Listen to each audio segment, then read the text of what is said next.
So I always talk about how I'm in a sociology program and I study food. So I wanted to recommend 5 books about food, and I enjoy studying food and anything related to food, and I think it's really easy to overlook the fact that food is at the epicenter of virtually all our problems. So I think these books are gonna really teach you something about food, our global food system, and what really is the problem, and potentially some solutions to ponder upon. So I hope you enjoy this video. Let's get into the books. The first book is called Food Fix by Mark Hymann. And the main argument of this book is that food is at the root of a lot of the challenges that we face as a society.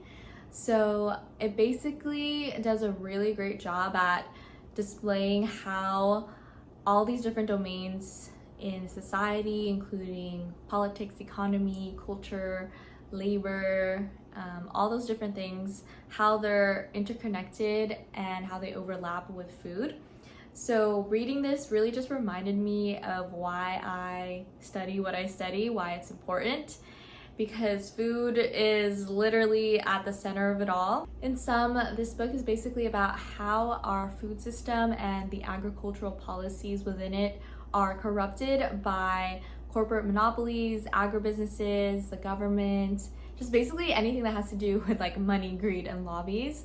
How all of that end up driving or exacerbating the global crises that we face today. So those things include climate change, poverty, violence, educational achievement gaps, obesity, diet-related illnesses, and mortality rates.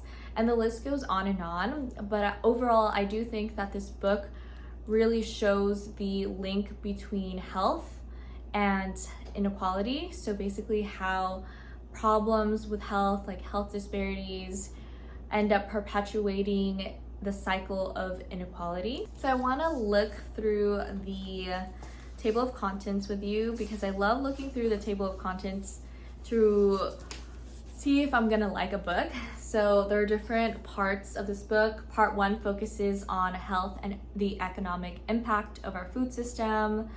And part 2 talks about dirty politics of big food, which is really interesting. And I think that relates a lot to a book that I mentioned before called Food Politics by Marion Nestle. So it goes on with lobbying, government subsidies, marketing to children in schools. And then part 3 talks about information warfare. Then part 4 is food and society, the destruction of our human and intellectual capital.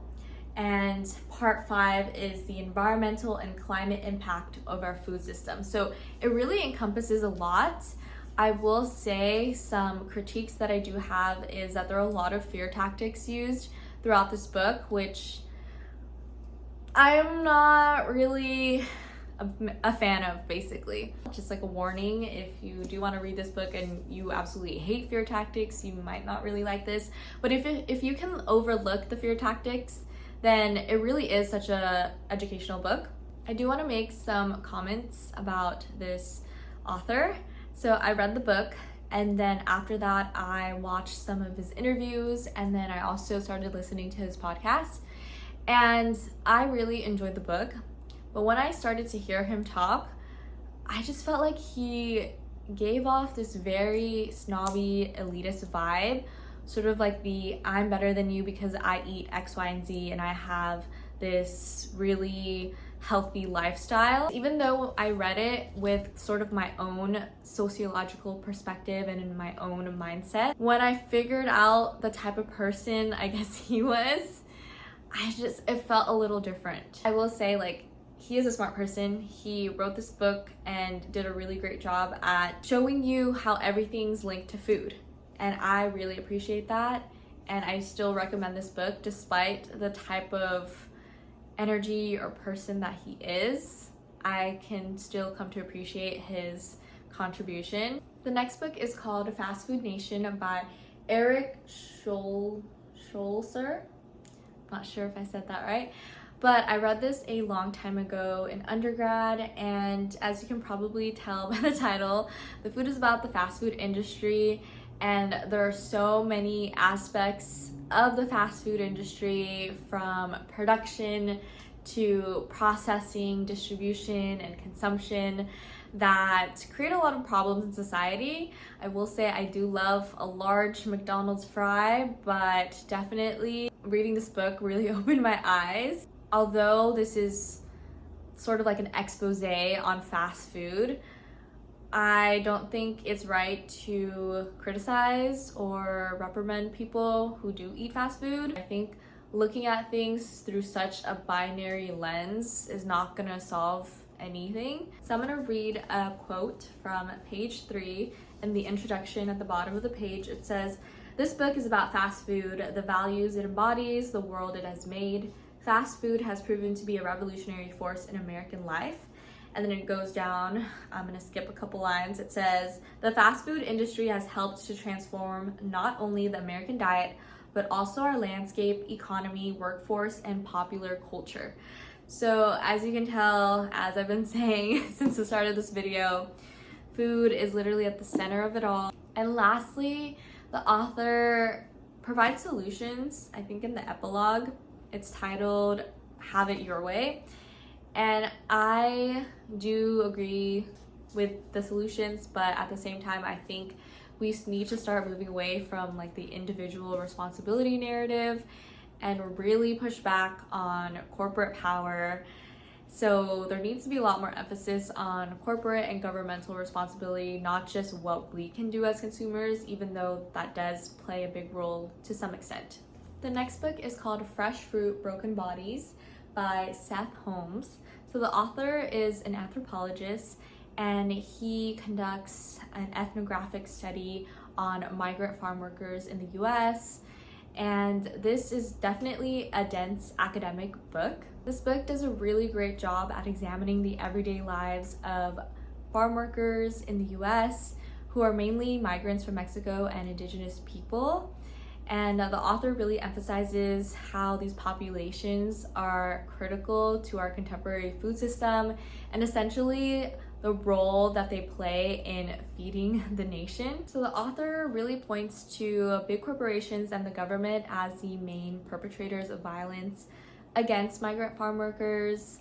And there are a list of so many issues that this book explores. So I'm just gonna name a few. So it talks about the dangers of crossing the border and why people even cross illegally in the first place. And a lot of that has to do with foreign relations and trade agreements, and the threat of deportation, the exploitation of their labor, how they don't make fair, livable wages. One thing I learned about this book is that if you purchase it, I think all of the profits go to the families and farm workers mentioned in this book. The next book is called How the Other Half Eats by Priya Fielding-Singh. And this is about the untold story of food and inequality in America. I love this book. I can just say personally that it really helped me narrow my academic interests. So the author is a sociologist like me. I actually got to meet her through email. My advisor emailed us together. So I had to say hi and tell her that I loved her book. So this book is basically an extension of the author's dissertation. So in her dissertation, she conducted interviews with families, but in this book, it looks at 4 specific families who come from different demographic backgrounds. And overall, the book is trying to explore the layers of nuance that are related to feeding the family and how difficult it is to feed the family. So we're looking at things like food access, food availability, dietary constraints, things like gender, race, class, income, education, immigration, things like that.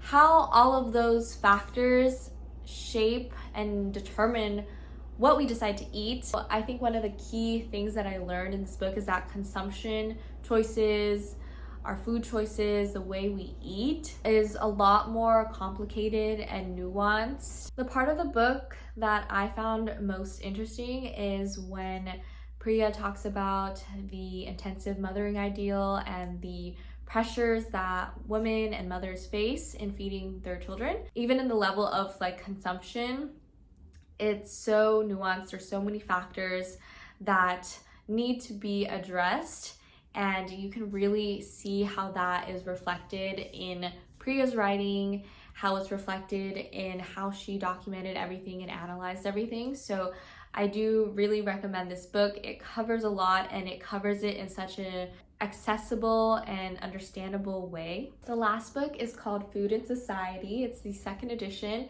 It's by Amy Guptill, Denise, Copelton, and Betsy, Lucal. And I did read this for school. It is sort of like a textbook, just the way it's laid out, but I promise it's still very interesting / entertaining while also being very educational. Even though it's laid out like a textbook or course material type of text, I do still like how everything is organized. For example, each chapter has discussion questions. It focuses on a case study, so a lot of research to back it up, and it also provides resources.